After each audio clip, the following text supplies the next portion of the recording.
Good morning student. आज हम आपको कॉम्प्लेक्स एनालिसिस की मॉडुलो प्रमेय के बारे में चर्चा करेंगे।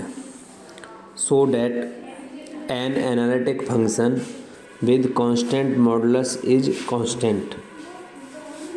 ये कहना चाह रहा है, सिद्ध कीजिए कि अचर मापांक का विश्लेषिक फलन अचर होता है।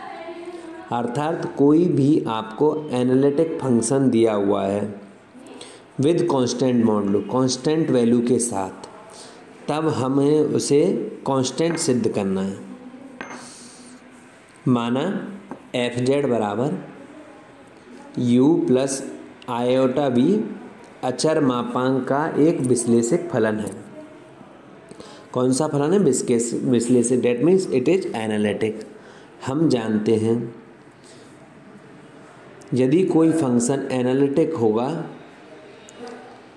तो वह CR समीकरण को संतुष्ट करेगा। तो mod F z equal to होगा mod u plus iota v equal to c हमने उसे मान लिया। तो इसका स्क्वायर रूट लेने पर mod F Z whole square equal to U square plus we square equal to C square. माना यह एक समीकरण एक है, तो दिए हुए समीकरण एक का x व y के सापेक्ष अवकलन करने पर 2u del you upon del x plus 2v dv upon dx, c हमारा अचर राशि है, उसका अवकलन करेंगे तो 0। दोनों में से 2 को कॉमन लिया, कॉमन लेके 2 का भाग 0 में दे दिया तो हमें 0 प्राप्त हुआ। तो ये हो गया u dx plus v into D we upon D X equal to 2। समीकरण 1 का x के सापेक्ष अवकलन करने पर प्राप्त हुआ। इसी क्रम में समीकरण 1 का y के सापेक्ष अवकलन करने पर 2u D you upon D Y plus 2v dv upon dy equal to 0। दोनों में से 2 कॉमन लिया, उसे 0 में भेज दिया। हम जानते हैं del you upon del Y equal to minus dv upon dx होता है तथा dv upon dy equal to du upon dx होता है। तो CR समीकरण से यह मान इसमें रखने पर तो हमें minus U D we upon D x plus V D you upon D X बराबर 0 समीकरण 3 प्राप्त हुआ। अब हमें इसके अचर मापांक के बारे में चर्चा करनी है। तो समीकरण 2 तथा समीकरण 3 का वर्ग करके जोड़ने पर समीकरण 2 में u into d you upon D x plus v into D we upon D x का whole square plus minus u d we upon D x plus v d you upon D x का whole square equal to 0।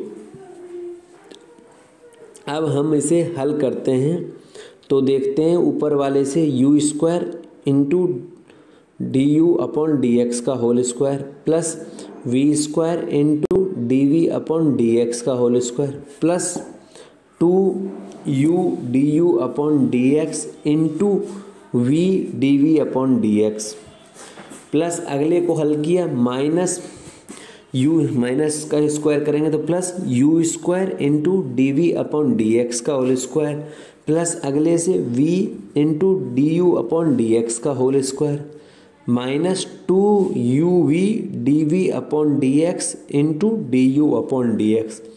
जहाँ हम देखते हैं 2u D you upon D x d we upon D x से minus 2uv d we upon D x d you upon D x cancel हो जाते हैं तथा d you upon D x को कॉमन लेने पर तो हमें u square plus we square into d you upon D x का whole square plus we square plus u square bracket 1 d we upon D x का whole square प्राप्त हुआ। अब हम यहाँ दोनों में देखते हैं u square plus we square plus दोनों में कॉमन है। इन दोनों से u square plus we square common लेने पर हमें d you upon D x का whole square plus d we upon D x का होल स्क्वायर प्राप्त हुआ। इसी क्रम में यदि U square plus we square not equal to 0 हो तो हम देखते हैं नॉट इक्वल टू 0 है तथा उसके स्थान पर तो d you upon D x का whole square plus d we upon D x का होल स्क्वायर इक्वल टू 0। ठीक है, ये अब एफ डैश जेड बराबर होता है del you upon del x plus iota del v upon del x. हमें पूर्व में ही पता है एफ डैश जेड का whole square equal to d you upon D x का whole square plus d we upon D x का whole square. तो मॉड एफ डैश जेड का होल स्क्वायर इक्वल टू 0। अब हमें इसका स्क्वायर रूट लेने वर्गमूल लेने पर एफ डैश जेड बराबर 0। अतः हमें अचर मापांक का विश्लेषक फलन 0 ही प्राप्त हुआ। अतः हम सीधे शब्दों में कह सकते हैं अचर मापांक का विश्लेषक फलन कांस्टेंट होता है। धन्यवाद। इसी क्रम में हम और भी ढेर सारे एग्जाम्पलों की चर्चा कर सकते हैं। हम आपको एक